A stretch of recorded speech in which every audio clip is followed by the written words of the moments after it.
Hello and welcome to Uncook Podcast.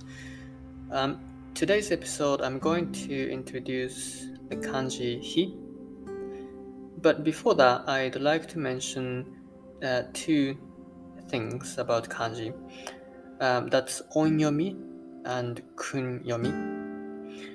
And though I actually didn't know how to explain in English, so I searched about them. First of all, onyomi, it said on reading, and I wonder how many people would be like, okay, on reading, okay. So I searched some more, then it came out, onyomi, that's Chinese style pronunciation of a kanji. So yeah, onyomi is from China. And the other one is kunyomi, and that means native Japanese style reading of a kanji. So I think first of all, kanji, when it came to Japan, I think it only had onyomi, which is Chinese style pronunciation. And then after that, I guess Japanese invented kunyomi. And nowadays we have two, that's onyomi and kunyomi. And for example, in the last episode, I introduced the kanji mizu. And mizu, that's kunyomi, which is native Japanese style reading of a kanji. And mizu had two other ways, as I remember, of saying that sui and zui. They are classified as onyomi. And I guess the reason why I said mizu when I introduced that kanji is that it's kunyomi. Today's kanji, hi. As you can tell, hi, that's kunyomi. And bi is also kunyomi, I guess. And then ka, that's onyomi. That's Chinese style pronunciation. Okay, so this kanji symbolizes fire. So I guess mostly that's related to fire. And I'm going to introduce three words related to this kanji.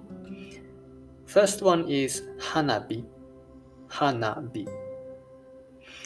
And as you can tell, bi is fire. So hana is something, and then bi, that's fire. Hana is flower. Flower. And I was just thinking about the pronunciation. I said hanabi. Hana. I said hana.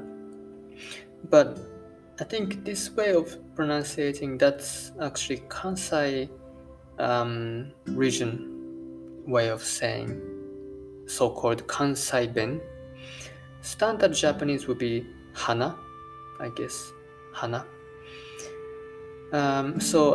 Just let me make sure that my Japanese is Kansai region Japanese, not standard Japanese.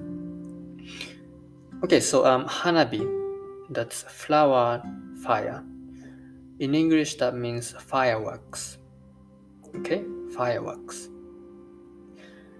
And next one is hibana. Hibana. And hibana, the first one is hi, so you can tell that the first kanji is hi, the fire. And then the next one, bana, is also flower, actually.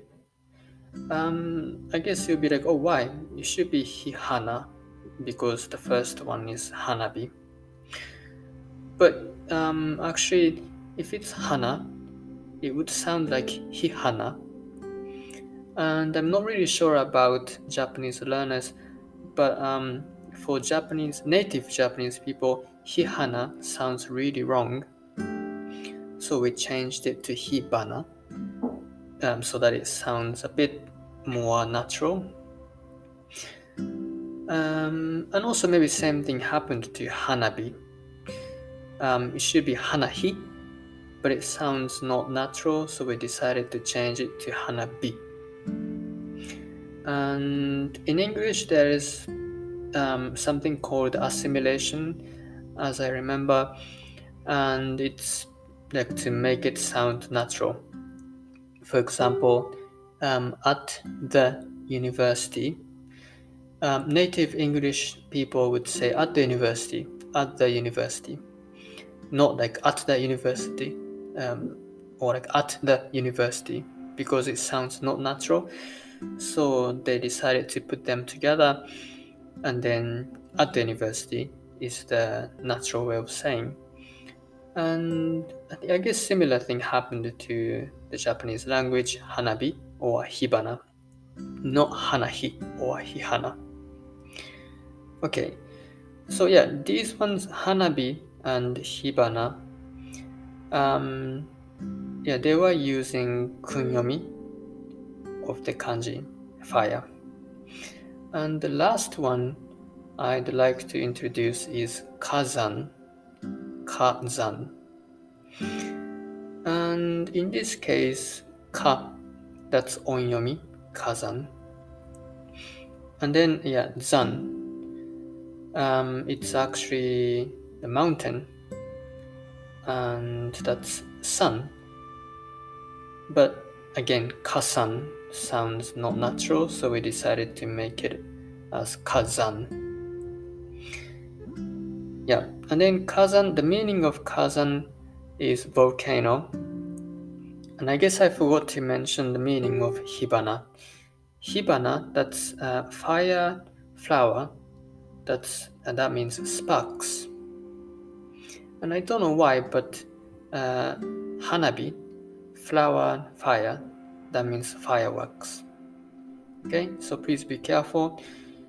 Hanabi means fireworks, and hibana means sparks. And then the last one, kazan, that's volcano. Okay, so today I introduced the kanji hi, which means fire, and then I taught 3 words, which are hanabi, hibana, and kazan. And also I mentioned onyomi and kunyomi.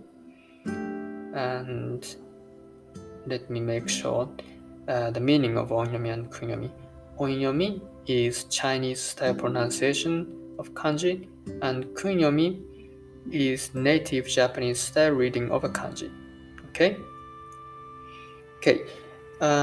so that's it for today's episode, and I hope you learned something new, and also I hope you enjoyed the episode of Uncook Podcast. Alright, that's it for today, and until next time, goodbye. Bye bye.